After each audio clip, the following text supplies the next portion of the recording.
Assalamualaikum warahmatullahi wabarakatuh. Hari ini kita akan mempelajari tentang sistem persamaan linear 3 variabel. Adapun kompetensi dasar yang akan kita capai, yang pertama, menyusun sistem persamaan linear 3 variabel dari masalah kontekstual. Yang kedua, menyelesaikan masalah kontekstual yang berkaitan dengan sistem persamaan linear 3 variabel. Adapun indikator pencapaian kompetensi, yang pertama, menjelaskan konsep sistem persamaan linear 3 variabel. Yang kedua, menyusun sistem persamaan linear 3 variabel dari masalah kontekstual.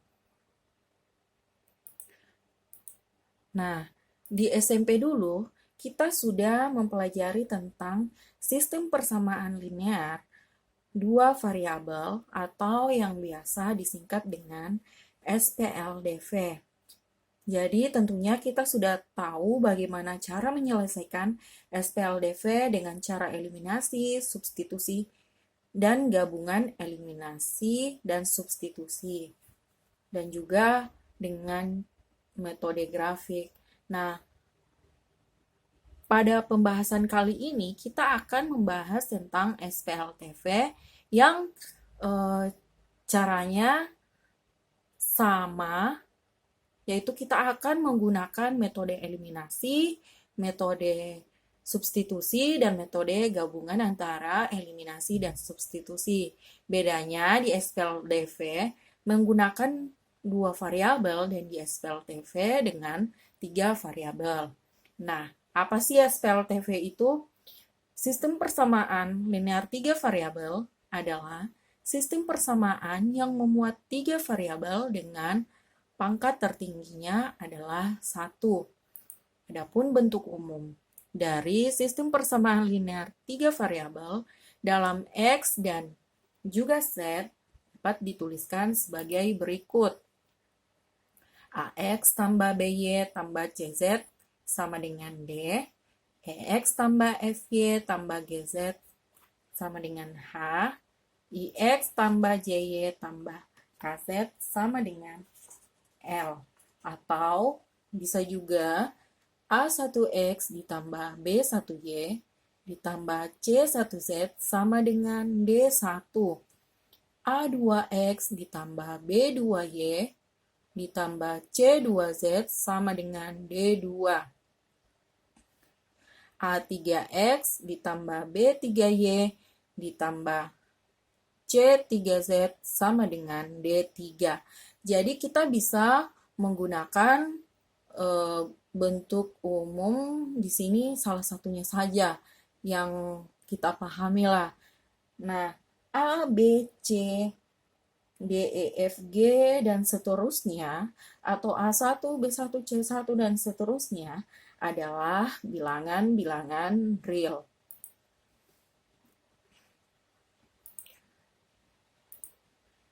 Nah, ada 4 komponen dan unsur yang selalu berkaitan dengan SPLTV, yaitu suku, variabel, koefisien, dan konstanta. Jadi, sebelum kita membahas tentang jauh mengenai SPLTV, cara menyelesaikan SPLTV bagaimana, kita harus tahu yang mana suku, yang mana variabel, koefisien, maupun konstanta. Nah, sekarang kita lihat yang pertama dulu. Suku. Suku merupakan bagian dari suatu bentuk aljabar yang terdiri dari variabel, koefisien, dan konstanta. Setiap suku akan dipisahkan dengan tanda baca penjumlahannya atau pengurangannya. Nah, kita lihat contoh. Di sini ada 5X dikurang 2Y ditambah Z ditambah 3 sama dengan 0. Nah, suku-suku dari persamaan tersebut yaitu 5X, negatif 2Y, Z, dan 3. Jadi, dari contoh ini ada 4 suku. Nah, untuk yang selanjutnya adalah koefisien. Koefisien adalah sebuah bentuk bilangan yang dapat menyatakan banyaknya sebuah jumlah variabel yang sama jenis. Koefisien bisa juga disebut dengan bilangan yang ada tepat di depan variabel, karena bentuk penulisan sebuah bentuk persamaan koefisien yang berada di depan variabel. Nah, kita lihat contohnya. Di sini ada 4x ditambah 7y ditambah 9x. Nah, kita lihat 4 ini merupakan koefisien dari x. 7y merupakan koefisien dari y. Sedangkan 9z adalah koefisien dari z. Nah, untuk yang selanjutnya, konstanta. Jadi unsur yang ketiga adalah konstanta. Konstanta adalah sebuah bentuk bilangan yang tidak akan diikuti dengan variabel, sehingga mempunyai nilai tetap atau konstan untuk berapapun nilai dari variabel dan peubah. Nah, kita lihat contohnya. Di sini ada contoh, 2x ditambah 5y ditambah 6z ditambah 7 sama dengan 0. Nah, di sini yang merupakan konstanta adalah 7. Kenapa 7? Karena hanya 7 yang tidak memiliki variabel. Nah, untuk variabel sendiri itu apa sih? Variabel adalah lambang pengganti suatu bilangan yang belum diketahui nilainya dengan jelas dan biasa dilambangkan dengan huruf kecil. Ya, dari contoh di atas ini, kita bisa melihat bahwa ada variabel x, ada variabel y, dan ada variabel z. Nah, sekarang kita lihat contoh berikut.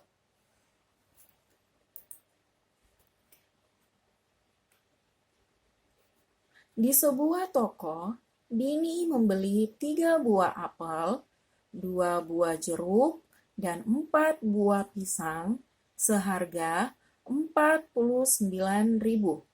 Sedangkan Arman membeli 2 buah apel, 2 buah jeruk, dan 3 buah pisang seharga 39.000 rupiah.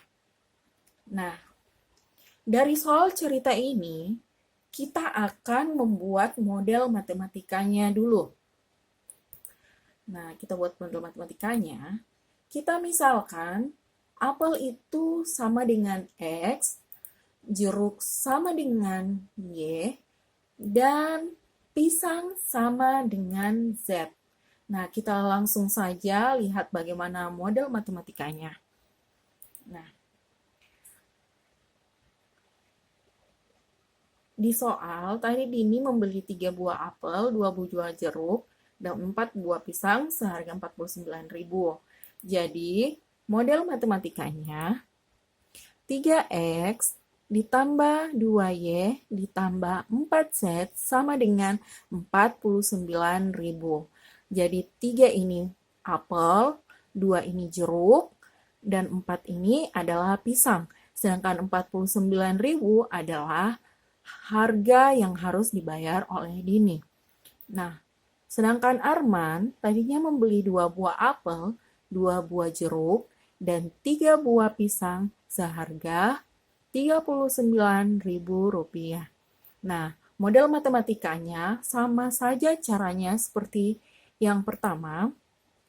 Jadi kita lihat apelnya ada 2, sehingga kita tulis 2x. Terus jeruknya juga ada 2, sehingga ditambah 2y, terus ditambah 3z, sama dengan 39.000. Jadi apelnya 2, jeruknya 2, dan pisangnya 3, seharga 39.000. Nah, sangat mudah bukan untuk menentukan model matematikanya.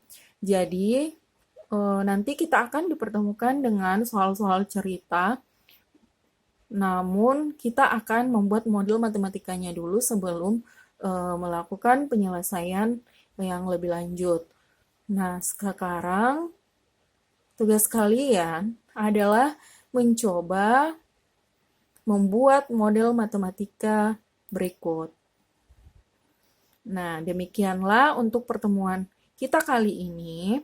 Pada pembahasan selanjutnya, kita akan membahas mengenai SPLTV dengan menggunakan metode eliminasi dan substitusi.